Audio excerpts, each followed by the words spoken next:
ஹேனபல் பார்க்க தான் காமெடியாக இருக்கும், ஆனால் அது ஒரு டெரரான டால். அந்த கண்ணில் பார்த்தாலே ஒரு டார்க்னஸ் தெரியும். என்ன நடந்ததுன்னு சொல்லிட்டு தெளிவாக பார்க்கலாம். 1970s டோனா இவங்க வந்து ஒரு நர்சிங் ஸ்டூடெண்ட். இவங்களுக்கு 28 வயசு ஆகுது. இவங்க அம்மா வந்து இவங்க பர்த்டேக்காக ஒரு ப்ரெசென்ட் பண்ணுறாங்க, ஒரு டாலை. 28 வயசு பொண்ணுக்கு பண்ணுற ப்ரெசென்ட்டாக இது. இவங்களுக்கு வந்து ஆன்ஜின்னு சொல்லிட்டு ஒரு ரூம்மேட் இருக்காங்க. இவங்க வந்து டாலை வந்து 2 பேரும் வந்து நோட் பண்ணுறாங்க. ஒரு இடத்துல வச்ச டாலு இன்னொரு இடத்துல கிடைக்குது. சோஃபாவில் வச்சுட்டு போகிறாங்க, ரூமில் கிடைக்கிது. அதுவும் லாக் பண்ணியிருக்க ரூமில் கிடைக்கிது. லூ வந்து இவங்களோட இன்னொருத்தர் ஃப்ரெண்ட், அவருக்கு வந்து ஒரு பேட் ஃபீலிங் இருந்திருக்கு இந்த டாலை பற்றி. அவர் சொல்கிறாரு இதை வந்து போட்டுடலாம் அப்படின்னு சொல்லிட்டு சொல்லியிருக்காரு. அதுக்கப்புறம் பேப்பரில் சைல்டு ஹேண்ட் ரைட்டிங்கில் ஹெல்ப் லூ, ஹெல்ப் மீ அப்படின்னு சொல்லிட்டு மெசேஜ் இருக்குது. அதுக்கப்புறமா அந்த டாலோட செஸ்ட்லேயும் ஹேண்டல்லையும் வந்து பிளட்டை பார்க்குறாங்க. அதுக்கப்புறம் ஒரு மீடியமை காண்டாக்ட் பண்ணுறாங்க அவங்களுக்கு ஹெல்ப் பண்ண சொல்லி. மீடியம்னா அந்த ஸ்பிரிட்ஸ் கூடலாம் பேசுகிறவங்க. அந்த ஸ்பிரிட்ஸ் கூட பேசுகிறவங்க வராங்க. வந்துட்டு அவங்க சொல்கிறாங்க இந்த டால்குள்ளே ஒரு 7 year oldோட ஸ்பிரிட் இருக்குது அப்படின்றாங்க.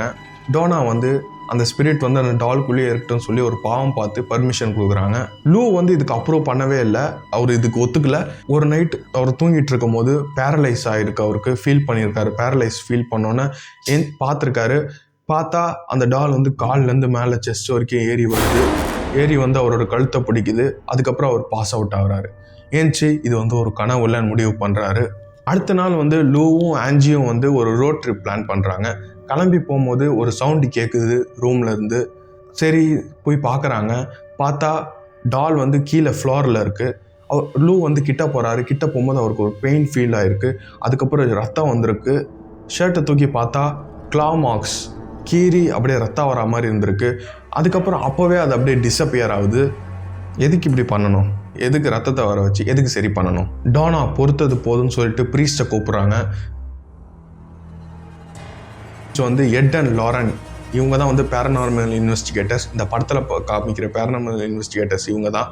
இவங்க வந்து சொல்கிறாங்க இதில் இருக்கிறது ஒரு 7 year oldோட ஸ்பிரிட் கிடையாது, இதுக்கு பின்னாடி இருக்கிறது ஒரு டீமன் அப்படின்னு சொல்கிறாங்க. ஒரு டீமன் வந்து இந்த டாலை வந்து மேனிப்புலேட் பண்ணிகிட்ருக்கு. இது ஏன் இப்படி பண்ணுதுன்னா ஹியூமன் ஹோஸ்ட் தேடுறதுக்காக இப்படி பண்ணிகிட்ருக்கு. இதோட இன்வெஸ்டிகேஷனை வந்து ஃபியூ வீக்ஸில் கம்ப்ளீட் பண்ணியிருக்குன்னு சொல்கிறாங்க. கம்ப்ளீட் பண்ணியிருந்தா டோனா, ஆன்ஜி, லூ இவங்க 3 பேர் செத்துருப்பாங்க. இது ஒரு டீமன், ஒரு 7 year old இல்லைன்னு தெரியுது. இருந்தாலும் அந்த டீமன் வந்து ஆனபல்ன்ற பேர்லேயே வந்து கண்டினியூ பண்ணிக்குது. அதுக்கப்புறம் எட் அண்ட் லாரன் வந்து சொல்கிறாங்க இந்த டாலை வந்து போட்டுருங்கன்னு சொல்கிறாங்க. அப்புறம் அவங்களே வந்து இது அவங்க இடத்துக்கு எடுத்துகிட்டு போகிறாங்க. காரில் எடுத்துகிட்டு போகும்போது பிரேக் ஃபெயிலியர் ஆகுது. கார் வந்து அதோட கண்ட்ரோலை லூஸ் பண்ணுது. எப்படியோ ஓலி வாட்டர் யூஸ் பண்ணி அவங்களோட இடத்துக்கு கூட்டிகிட்டு போயிடுறாங்க. கூட்டிகிட்டு போயிட்டு அவங்க இடத்துல வச்சா ஒரு இடத்துலேருந்து இன்னொரு இடத்துக்கு மாறுது. அதுக்கப்புறம் சேர்லேருந்து அப்படியே மேலே பறக்குது. அதுக்கப்புறம் ஃபாதர் ஜேசன்ற ஒருத்தர் வந்து என்ன பண்ணுறாருன்னா அந்த டாலை தூக்கி நீ வெறும் ஒரு ஓல்டு டால், உன்னால் யாரையும் ஒன்றும் பண்ண முடியாதுன்னு சொல்லியிருக்காரு. லாரன்ஸ் சொல்கிறாங்க நீங்கள் வீட்டுக்கு போகும்போது கொஞ்சம் எக்ஸ்ட்ரா கேர்ஃபுல்லாக இருங்கன்னு சொல்கிறாங்க. அதுக்கப்புறம் 3 hours கால் வருது. அவர் ஆக்சிடெண்ட்டில் செத்துடுறாரு. இது மட்டும் ஒரு ஆக்சிடெண்ட் கிடையாது. ஒருத்தர் வந்து இன்வெஸ்டிகேட்டர்ஸோட பிளேஸ் இருக்குல்ல, அந்த பிளேஸில் இது கேஸில் வச்சுருக்காங்க. அந்த கேஸை ஒருத்தர் தட்டி நீ இருக்கிற சைனை காட்டு, நீ பொசஸ் ஆகிருக்க சைனை காட்டுன்னு இருக்காரு. எட்டு வந்து கிளம்பி போக சொல்லியிருக்காரு. அவர் பைக்கில் கேர்ள் ஃப்ரெண்டோடு கிளம்புறாரு. இந்த கதையை வந்து கேர்ள் ஃப்ரெண்ட் வந்து லாரன் கிட்ட சொல்கிறாங்க.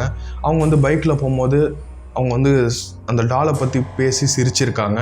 சிரித்தோன்னே பைக் வந்து கண்ட்ரோல் லூஸ் பண்ணி மரத்து மேலே மோதி அங்கேயே அவர் செத்துடுறாரு. இந்த டீம் வந்து ஒரு ரெஸ்பெக்டட் டீம்ன்றாங்க. அதுக்கு ரெஸ்பெக்ட் பண்ணுறவங்க வந்து எதுவும் பண்ணாது, டிஸ்ரெஸ்பெக்ட் பண்ணுறவங்க மட்டும்தான் இப்படி எதாவது நடக்கும். நல்ல டீமனாக தான் இருக்குது. ஒருவேளை அவங்க அம்மாவை வந்து கண்ட்ரோல் பண்ணி இப்படி ஒரு ப்ரெசண்ட்டை வந்து பண்ண வச்சுதா? ஆனபல்ன்றது எந்த டீமன், எதுக்கு இப்படி பண்ணுச்சு, அந்த டீமனுக்கு என்ன தேவைப்பட்டது? அது அன்எக்ஸ்பிளைன்டு பேரநார்மல்.